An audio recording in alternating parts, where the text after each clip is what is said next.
السلام علیکم ورحمۃ اللہ وبرکاتہ نحمدہ ونصلی علی رسولہ الکریم اما بعد۔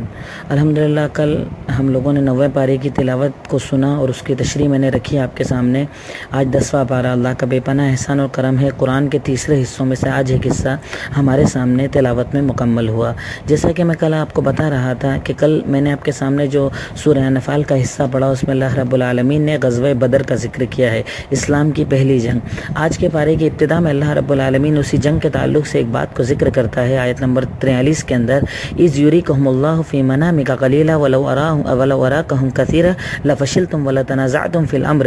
اللہ رب العالمین ایک اپنی چیز ایک خاصیت بتا رہا ہے کہ غزوہ بدر کے وقت اللہ رب العالمین نے اللہ کے نبی محمد الرسول اللہ صلی اللہ علیہ وسلم کو ایک سپنا دکھایا، اور سپنے میں دکھایا کہ دشمن بہت کم ہے، یعنی ان کی تعداد بہت کم ہے اور تمہاری تعداد زیادہ ہے، تاکہ ہمت آ جائے۔ اور اسی طریقے سے اللہ تعالیٰ نے جب جنگ شروع ہوئی تھی تو ابتدا کے اندر بھی مسلمانوں کو یہ دکھایا تھا کہ تعداد تمہاری زیادہ ہے اور دشمنوں کی تعداد کم ہے، اور اس کا مقصد کیا؟ تاکہ مسلمانوں کے اندر رعب آ جائے، طاقت آ جائے، بزدلی نہ آئے، ڈر نہ آئے۔ تو یہ اللہ رب العالمین کا ایک انعام تھا اس جنگ کے اندر۔ اسی جنگ کا ایک واقعہ بتاتے ہوئے اللہ رب العالمین ہمیں ایک چیز ارشاد فرما رہا ہے آیت نمبر 46 کے اندر، وَأَطِيعُوا اللَّهَ وَرَسُولَهُ وَلَا تَنَازَعُوا فَتَفْشَلُوا وَتَذْهَبَ رِيحُكُمْ وَاصْبِرُوا إِنَّ اللَّهَ مَعَ الصَّابِرِينَ۔ اللہ رب العالمین ہمیں حکم دیتا ہے کہ اے ایمان والو، اللہ اور اس کے رسول کی اطاعت اور فرمانبرداری کرو، یعنی قرآن کو اپنا دستور بنا لو، حدیثوں کو اپنا دستور بنا لو، اسی پر عمل کرنا اپنی زندگی بنا لو، اور کیا مت کرو؟ ولا تنازعوا، آپس میں اختلافات مت کرو، جھگڑے لڑائی مت کرو۔ اگر تم جھگڑے لڑائی کرو گے، یعنی دیکھیے اللہ تعالی ہمیں یہاں پر اتحاد کا حل بتا رہا ہے کہ اتحاد کیسے ہوگا، تو اتحاد ہوگا اللہ اور اس کے رسول کی باتوں پر، یعنی قرآن کو دستور مان لیا جائے اور حدیث کو دستور مان لیا جائے تو انشاءاللہ اتحاد ہو جائے گا۔ اختلافات مت کرو، جھگڑے لڑائی مت کرو۔ اگر تنازع کرو گے، جھگڑے کرو گے، اطاعت سے دور بھاگو گے تو کیا ہوگا؟ فتفشلوا، تم بزدل ہو جاؤ گے، وتذهب ريحكم، تمہاری ہوا اکھڑ جائے گی، واصبروا، اور صبر کرو، ان اللہ مع الصابرین، یقینا اللہ تعالیٰ صبر کرنے والوں کے ساتھ ہے۔ تو یقیناً یہ ہمارے اختلافات ہی کا نتیجہ ہے کہ آج ہم بزدل ہیں، ہماری طاقت نہیں، ہمارا روب نہیں، یہ سب ہماری بزدلی کا نتیجہ ہے۔ اب اللہ رب العالمین غزوہ بدر کی خاصیت اور بتاتا ہے کہ جب کفار مکہ جنگ کرنے کے لیے مکہ سے نکل رہے تھے تو انہیں قبیلے سے ڈر تھا، بنو بکر جس کا نام تھا، یعنی ان کے پاس میں قبیلہ رہا کرتا تھا، تو انہیں ڈر تھا کہ کہیں ایسا نہ ہو کہ ہم لوگ جنگ کرنے جائیں تو پیچھے سے ہمارے بیوی بچوں پہ حملہ کر دیں۔ تو شیطان جو کہ انسان کا، مسلمانوں کا کھلا ہوا دشمن ہے، ہمیشہ مسلمانوں کے خلاف کھڑا رہا ہے، تو اس نے کیا کیا کہ وہ سراقہ بن مالک کی شکل کے اندر آیا، یعنی بنو بکر کے جو سردار تھے ان کی شکل میں آیا اور بولا کہ چلو میں خود تمہارے ساتھ چلتا ہوں، کوئی ڈرنے والی بات نہیں۔ اللہ تعالیٰ نے اس پورے واقعے کو آیت نمبر 47 اور 48 کے اندر بیان کیا کہ وَلَا تَكُونُوا كَالَّذِينَ خَرَجُوا مِن دِيَارِهِمْ بَطَرًا وَرِئَاءَ النَّاسِ وَيَصُدُّونَ عَن سَبِيلِ اللَّهِ وَاللَّهُ بِمَا يَعْمَلُونَ مُحِيطٌ۔ تم ان لوگوں کی طرح نہ ہو جاؤ جو اپنے گھروں سے اکڑتے ہوئے نکلے تھے، گھمنڈ کرتے ہوئے نکلتے، ریاکاری کرتے ہوئے نکلے تھے، اور لوگوں کو اللہ کے راستے سے روک رہے تھے، اور یقیناً اللہ تعالیٰ وہ جو عمل کر رہے تھے اللہ تعالیٰ اس کا احاطہ کرنے والا اور اس کو جاننے والا ہے۔ یعنی اللہ تعالیٰ کو کفار مکہ کے بارے میں بتا رہا ہے کہ جب وہ لوگ مکہ سے نکلے تھے بڑا غرور، گھمنڈ، تکبر کر کے نکلے تھے، تو مومنوں کو کہہ رہا ہے کہ تم کبھی غرور مت کرنا، تکبر مت کرنا، تعداد کم ہو زیادہ ہو کچھ بھی ہو، تکبر سے کام مت لینا۔ اس کے آگے اللہ تعالیٰ کہتا ہے وَإِذْ زَيَّنَ لَهُمُ الشَّيْطَانُ أَعْمَالَهُمْ، کہ جب شیطان نے ان کے سامنے اعمال کو مزین کر دیا تھا اور کہا تھا کہ آج تم سے کوئی جیت نہیں سکتا، یعنی تمہاری تعداد اتنی زیادہ ہے اور چلو میں تمہارے ساتھ چلوں گا، سراقہ بن مالک کی شکل میں آیا۔ اور لیکن ہوا کیا، جب جنگ شروع ہوئی تو جیسے ہی اس نے دیکھا کہ آسمان سے فرشتے اترنا شروع ہوئے اور شیطان کو دکھ گیا، تو کیا کہا، جیسا فلما تراءت الفئتان، جیسے ہی اس نے دونوں جماعتوں کو دیکھا تو اپنے پیٹھ پھیر کر بھاگنے لگا، اور کیا کہا چلاتے ہوئے، انی بری منکم، میں تم سے بری ہوں، کیونکہ میں جو دیکھ رہا ہوں وہ تم نہیں دیکھ رہا، مجھے اللہ کا ڈر لگتا ہے، اللہ بہت سخت پکڑ کرنے والا ہے۔ تو اللہ تعالیٰ نے بتایا کہ شیطان ہمیشہ ایسے ہی کرتا ہے کہ گناہ کرنے تک تو ہمارے ساتھ رہتا ہے، بڑا اچھا لگاتا ہے، مزہ آتا ہے، صاحب پکچر دیکھنے میں کیا دقت ہے، تھیٹر جانے میں کیا دقت ہے، شراب نوشی میں کیا دقت ہے، زناکاری میں کیا دقت ہے، بیاج میں کیا دقت ہے، جب تک کرنا شروع کرتے تب تک تو بڑا اچھا بتاتا ہے، اور جب کر لیتے ہیں تب دل میں ندامت، ڈر، خوف، کیونکہ شیطان بھاگ جاتا ہے۔ تو اللہ تعالیٰ یہی چیز اس کے بارے میں بتا رہا ہے۔ اس کے بعد اللہ رب العالمین نے غزوہ بدر کے کچھ اور واقعات کو یہاں پر ذکر کیا، کچھ چیزوں کو ارشاد فرمایا۔ اسی بیچ میں اللہ تعالیٰ ایک بات ہم مومنوں کو کہتا ہے وَأَعِدُّوا لَهُم مَّا اسْتَطَعْتُم مِّن قُوَّةٍ وَمِن رِّبَاطِ الْخَيْلِ، اے مومنوں اپنے آپ کو تیار کرو طاقت کے ذریعے، قوت کے ذریعے اور گھڑ سواری کے ذریعے۔ یعنی اللہ تعالیٰ مومنوں کو یہ کہہ رہا ہے کہ اللہ تعالیٰ مومنوں کو کمزور پسند نہیں کرتا، اللہ تعالیٰ چاہتا ہے کہ مومن ہمیشہ قوی رہے، جیسا کہ حدیث کے اندر بھی آتا ہے المؤمن القوی القوی خیر من المؤمن الضعیف، اللہ رب العالمین کی نظر میں طاقتور مومن جو ہے وہ جو یعنی بالکل ضعیف کمزور مومن ہوتا ہے اس سے زیادہ بہتر ہے۔ تو اللہ کہہ رہا ہے کہ طاقت، قوت، گھڑ سواری، بھئی آج کے تاریخ میں دیکھا جائے تو گاڑی وغیرہ جو چلاتے ہیں، ڈرائیونگ ہے، جیسا کہ نبیوں کی سنت میں بھی رہا ہے کہ تیر اندازی ایک مومن کو آنا چاہیے، اسی طرح گھڑ سواری آنا چاہیے اور تیراکی آنا چاہیے۔ تو آج کے دور سے دیکھا جائے تو نشانے بازی اس کو آنا چاہیے، کتنی ساری کلاسز ہوتی ہیں، یعنی اپنے آپ کو اس انداز میں آدمی مومن تیار رکھے کہ ہر وقت تیار ہونا چاہیے، کبھی بھی اللہ رب العالمین کے اوپر اگر اس کی جان، مال، عزت پر کوئی بات آ جائے، جیسا کہ آج آپ دیکھتے نہیں ہیں کئی تنظیمیں ہیں ہمارے یہاں پر کام کر رہی ہیں اور وہ سیلف ڈیفنس کے کورس کرواتی ہیں، سکھاتی ہیں، تو اللہ تعالیٰ ہمیں یہی کہہ رہا ہے کہ مومن کو سیلف ڈیفنس آنا چاہیے، ہمیشہ اپنے آپ کو تیار رکھنا چاہیے۔ اب اللہ رب العالمین اس کی بات کے آیتوں کے اندر کچھ واقعات کو بیان کرتا ہے، ان چیزوں کو بیان کرتا ہے کہ کیسے جنگ ہوئی، جنگ میں اللہ تعالیٰ نے کیسے کیسے مومنوں کو صبر دلوایا، یقین دلوایا کہ اللہ کی ذات پر یقین رکھو، اللہ تعالیٰ تمہاری مدد کرنے والا ہے۔ ان تمام چیزوں کا اللہ تعالیٰ نے ذکر کیا۔ اس کے بعد آج ہمارے سامنے سورہ توبہ کی شروعات کی گئی، وہ سورت جس میں بسم اللہ نہیں ہے، کیونکہ اس کے اندر جہاد کی آیتیں ہیں، قتال کی آیتیں ہیں، منافقین کے بارے میں بہت ساری تفصیلیں بتائی گئی ہے، یہ منافقوں کا عمل ہوتا کیا ہے وہ بتایا گیا ہے۔ اسی کے ساتھ ساتھ اللہ رب العالمین نے کچھ صحابہ کرام جو 3 جن سے غلطیاں ہوئی تھیں ان کا واقعہ میں انشاءاللہ کل بتاؤں گا، تو ان سے جو غلطی ہوئی تھی ان کی توبہ وغیرہ کا بھی ذکر اسی سورت کے اندر اللہ رب العالمین نے کیا ہے۔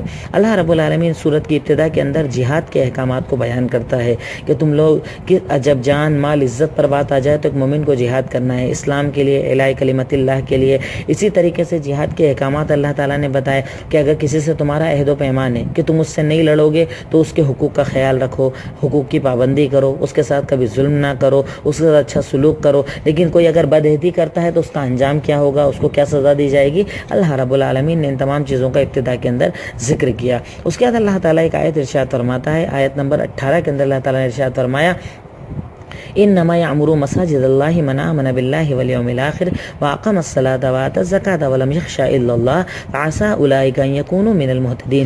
پہلے اللہ تعالیٰ کہتا ہے کہ مشرکوں کو یہ چیز نہیں ہے کہ مشرک اللہ کی مسجدوں کو یعنی آباد کریں گے یا مشرک مسجدوں کا کام کریں گے، ایسا نہیں۔ اللہ تعالیٰ کہتا ہے، اللہ تعالیٰ بتا رہا ہے کہ مسجدوں کو آباد کون کریں گے، مسجد بنائے گا کون، بنانے کے بعد اس کو آباد کون کرے گا، تو اللہ تعالیٰ ان کی شرطیں بتا رہا ہے کہ اللہ تعالیٰ کے گھر مسجدوں کو آباد وہ لوگ کرتے ہیں جو اللہ پر ایمان لاتے ہیں، آخرت کے دن پر ایمان لاتے ہیں، نمازوں کو قائم کرتے ہیں، زکوٰۃ کو ادا کرتے ہیں اور اللہ کے سوا کسی سے نہیں ڈرتے ہیں۔ فعسى اولئک ان یکونوا من المہتدین، تو یہی وہ لوگ ہیں کہ ہو سکتا ہے انشاءاللہ یہ لوگ کامیابی کے راستے پر آ جائیں گے۔ تو اگر ہم چاہتے ہیں کہ اللہ تعالیٰ ہمیں پسند کرے، ہدایت دے، دین دے، شریعت دے اور ہم مسجدوں کو آباد کریں، تو اللہ تعالیٰ کہتا ہے ایمان لاؤ اللہ پر، آخرت پر، نمازیں قائم کرو، زکوٰۃ ادا کرو اور اللہ کے سوا کسی کا ڈر نہ رکھو۔ آج ہمارے پاس یہی تو مسئلہ ہے سب سے بڑا، بزدلی، ڈر، خوف، دنیا کا ڈر، شیونگ بنا لی، دنیا کا ڈر، کپڑے غیروں جیسے پہن لیے، دنیا کا ڈر، لون لے لیا، دنیا کا ڈر، دنیا کا اسٹیٹس کا ڈر، ہر حرام کا کام ایک مومن کرتا ہے کیونکہ اصل میں اسے اللہ کا ڈر ہی نہیں ہے، اللہ کا خوف ہی نہیں ہے۔ اور یاد رکھو جو اللہ سے ڈرتا ہے وہ کبھی کائنات میں کسی سے نہیں ڈرتا۔ صحابہ کرام میں جو جیداری تھی اس کی وجہ یہ کہ وہ صرف اللہ سے ڈرتے تھے، اللہ کے علاوہ کسی سے نہیں ڈرتے تھے، کیونکہ وہ مانتے تھے کہ عزت دینے والا بھی اللہ ہے اور ذلت دینے والا بھی اللہ ہے۔ اللہ رب العالمین اسی آیت کے اندر ہمیں اسی بات کو اور تفصیل سے بتا رہا ہے۔ آیت نمبر 24 کے اندر اللہ تعالیٰ نے ارشاد فرمایا، کہہ دیجئے محمد رسول اللہ صلی اللہ علیہ وسلم، قل ان کان آباؤکم وابناؤکم واخوانکم وازواجکم وعشیرتکم واموال اقترفتموها وتجارۃ تخشون کسادها ومساکن ترضونها احب الیکم من اللہ ورسولہ وجہاد فی سبیلہ فتربصوا حتی یأتی اللہ بامرہ واللہ لا یہدی القوم الفاسقین۔ اللہ تعالی ہمیں یہاں پر یہ بتا رہا ہے کہ کہہ دیجئے محمد رسول اللہ صلی اللہ علیہ وسلم، اگر تم لوگوں کو تمہارے باپ، تمہارے بیٹے، تمہارے بھائی، تمہاری بیویاں، تمہارے رشتہ دار، تمہارا وہ مال جس سے تم کماتے ہو، تمہارا وہ بزنس جس کے برباد ہونے سے تم ڈرتے ہو، تمہارے وہ بنگلے جس میں تم رہنا پسند کرتے ہو، یعنی اللہ تعالیٰ نے دنیا کے سارے رشتے، ساری محبتوں کو ایک ساتھ ذکر کر دیا، باپ، بیٹا، بھائی، بیوی، بچے، خاندان، رشتہ دار، دولت، مال، بنگلہ، بزنس، سب کچھ اللہ تعالیٰ نے کہا کہ ان سب کو ایک پلڑے میں ترازو کے رکھ دو، اور دوسری طرف کس کو رکھو؟ اللہ کو، اس کے رسول کی محبت کو، اللہ کے راستے میں قتال کی محبت کو، یعنی جب موقع پڑے تو اللہ کے راستے میں قتال بھی ہو، اللہ اور اس کے رسول سے محبت ہو، ان دونوں سے زیادہ کسی سے محبت نہ ہو۔ جب اللہ کا فرمان آ جائے تو اس کے سامنے چاہے باپ بھی ہو نہ مانی جائے، بیٹا ہو نہ مانی جائے، اسی طرح اللہ کے نبی کا فرمان آ جائے تو دنیا کے سارے رشتوں کے آگے ان کو بڑھایا جائے، جائے. اگر دل کے اندر ایمان ہے تو, اگر نہیں ہے تو اللہ تعالیٰ کہتا ہے کہ اللہ تعالیٰ فاسقوں کو ہدایت نہیں دیتا ہے. اس سے پتہ چلتا ہے کہ ایک مومن کو اپنی زندگی کے اندر ہمیشہ اللہ اور اس کے رسول کے فرمان کو سب سے اوپر رکھنا چاہیے. آج ہمارے یہاں ہوتا ہے, ایک صاحب ہیں, داڑھی والے ہیں, نمازی ہیں, انہیں پتہ ہے ڈی جے بجانا حرام ہے, لیکن شادی میں ڈی جے چلتا ہے. کیوں؟ مولانا ابا نہیں مانتے, امی کے ارمان ہے, پھپھوں کے ارمان ہے, خاندان والوں کے ارمان ہے. تو ایسے ارمان کو پورے کرنے والا کبھی مسلمان نہیں ہوتا. مسلمان وہ کہ جس کے لیے سب سے پہلی رضا اللہ اور اس کے نبی کی ہونا چاہیے. میرا نکاح وہ جو میرے نبی پسند کرتے ہیں, میرا گھر رہنے کا طریقہ وہ جو میرے نبی پسند کرتے ہیں, میرا چہرہ وہ جو میرے نبی پسند کرتے ہیں, میرا کھانا پینا اٹھنا بیٹھنا زندگی کا ہر معمول وہ جسے میرا رب اور میرے نبی پسند کرتے ہیں. اب ان کے مقابلے میں دنیا کا کوئی بھی آ جائے میں ان کی بات نہیں مانوں گا. اسی لیے تو اللہ کے نبی نے ہمیں ارشاد فرمایا, لا طاعت لمخلوق فی معصیۃ الخالق. کسی بھی مخلوق کی اطاعت, یعنی اللہ نے جتنی مخلوقات کو بنایا ہے اللہ کو ناراض کر کے ان کی اطاعت نہیں کی جائے گی. اللہ ہمیں اس کی توفیق عطا فرمائے. اس کے بعد اللہ تعالیٰ نے اس سورت کے اندر کچھ منافقین کے احکامات کو بتایا, کیونکہ یہ غزوہ تبوک کا پورا واقعہ ہے سن 9 ہجری کے اندر ہوا تھا, جب بہت شدت کی گرمی تھی, مسلمان بہت زیادہ پریشان تھے. تو اللہ رب العالمین نے منافقین کی کچھ خصلتوں کو ذکر کیا کہ کیسے وہ لوگ جنگ سے دور بھاگتے تھے. اب اللہ تعالیٰ یہاں پر ایک آیت کے اندر ہمیں ایک اور چیز ارشاد فرما رہا ہے, یہود و نصارہ کے بارے میں بتا رہا ہے. آیت نمبر 31 کے اندر کہ ان لوگوں کی ایک برائی کیا تھی, اتخذوا احبارهم ورهبانهم اربابا من دون اللہ, کہ ان لوگوں نے اپنے عالموں کو, اپنے درویشوں کو اللہ کو چھوڑ کر رب بنا لیا تھا. اللہ اکبر, ان کو رب بنا لیا تھا. اچھا, اب رب بنانے کا مطلب یہ نہیں تھا کہ عبادت کرتے تھے, سجدے کرتے تھے, نہیں.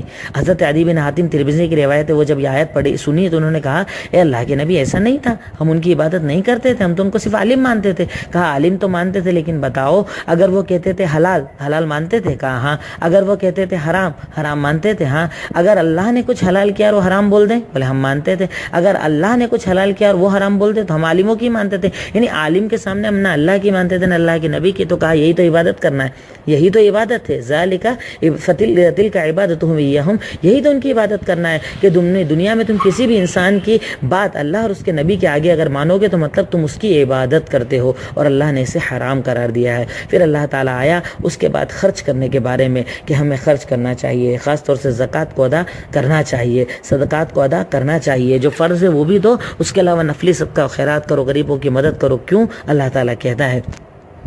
اللہ تعالیٰ آیت نمبر 34 کے اندر ارشاد فرماتا ہے, والذین ینکزون الذهب والفضة ولا ينفقونها فی سبیل اللہ فبشرهم بعذاب علیم. وہی لوگ جو لوگ سونے اور چاندی کو ڈھیر لگا کر خزانہ بناتے ہیں اور اسے اللہ کے راستے میں خرچ نہیں کرتے, اے محمد رسول اللہ صلی اللہ علیہ وسلم انہیں عذاب علیم, یعنی دردناک عذاب کی خوشخبری دے دو. کیا عذاب ہوگا؟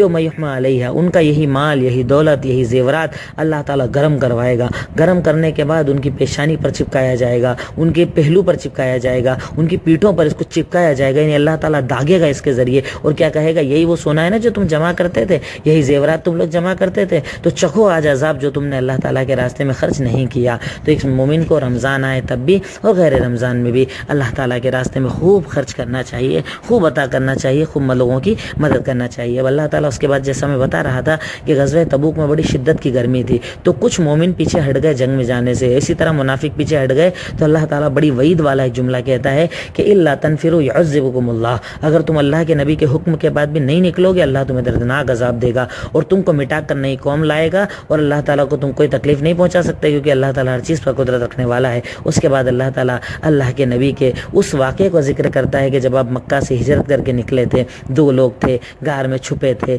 ڈر رہے تھے. حضرت ابوبکر کہہ رہے تھے کہ اللہ کے نبی اگر یہ بھی نیچے دیکھیں گے ہم کو پکڑ لیں گے. تب اللہ تعالیٰ بتا رہا ہے کہ الا تنصروه فقد نصره اللہ, اگر تم اللہ کے نبی کی مدد نہیں کرو گے تو یقیناً اللہ نے تو اپنے نبی کی مدد اس وقت بھی کی تھی جب مکہ والوں نے ان کو نکال دیا تھا.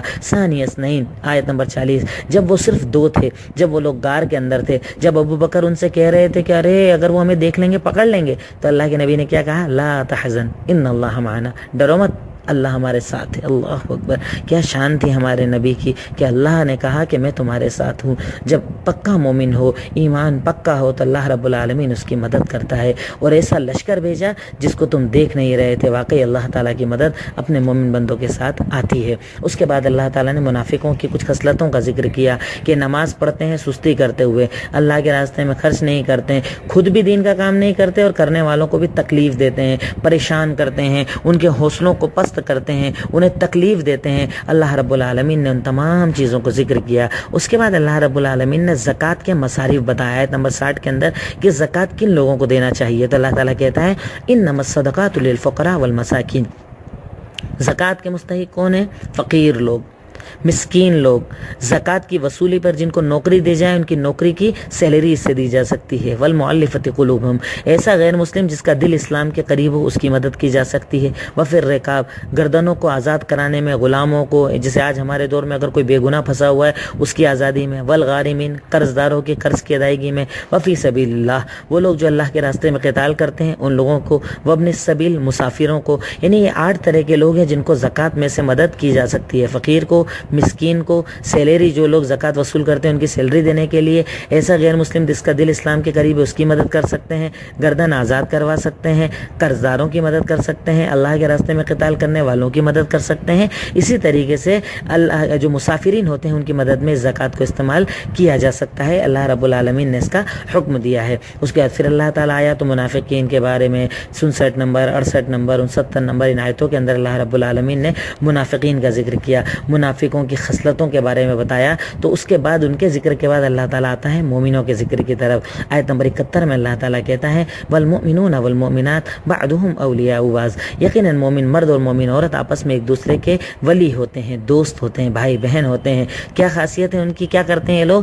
وہ سب معروف کا حکم دیتے ہیں، ایک دوسرے کو بھلائی کا حکم دیتے ہیں، برائی سے روکتے ہیں، نمازیں قائم کرتے ہیں، زکوٰۃ ادا کرتے ہیں اور اللہ اس کے رسول کی اطاعت کرتے ہیں۔ یہی وہ لوگ ہیں جن پر اللہ تعالیٰ رحم کرے گا۔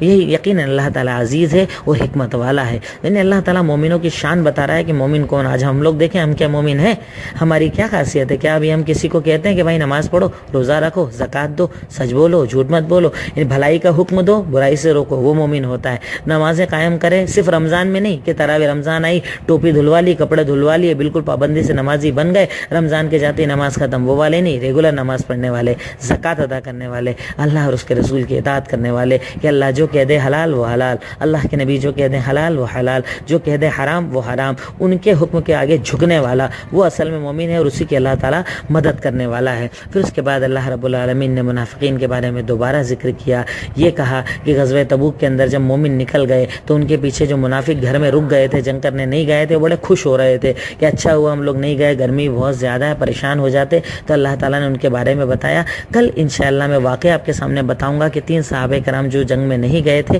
اللہ تعالیٰ نے جن کی توبہ کے بارے میں سورت کو نازل کیا، اسی لیے سورت کو سورہ توبہ کہا جاتا ہے۔ اللہ تعالیٰ سے دعا ہے کہ اللہ تعالیٰ جیسے تو نے آج ان 10 پاروں کو مکمل کروایا، ہم نے ان کی تلاوت کو سنا اور کچھ ہلکی سی ٹوٹا پھوٹا جو میرا علم ہے، بار بار کہتا ہوں کہ دیکھیے اس تشریح کے اندر بہت ساری کمیاں ہو سکتی ہے، کمیاں ساری میری طرف سے ہے اور اچھائیاں جتنی ہیں وہ سب اللہ کی طرف سے ہے، کیونکہ میں بندہ ہوں، میں خود کم علم ہوں، میں نہیں جانتا میرا رب اس قرآن میں کیا کہنا چاہتا ہے، لیکن جتنا علم ہے میں نے سوچا آپ تک پہنچاؤں تاکہ آپ بھی قرآن کو سمجھ سکیں۔ قرآن کو سمجھ کر پڑھیے، پورے سال پوری زندگی اللہ تعالیٰ اس کتاب کو ہمارے لیے نور بنا دے اور ہمیں عمل کرنے کی توفیق عطا فرمائے۔ السلام علیکم ورحمۃ اللہ وبرکاتہ۔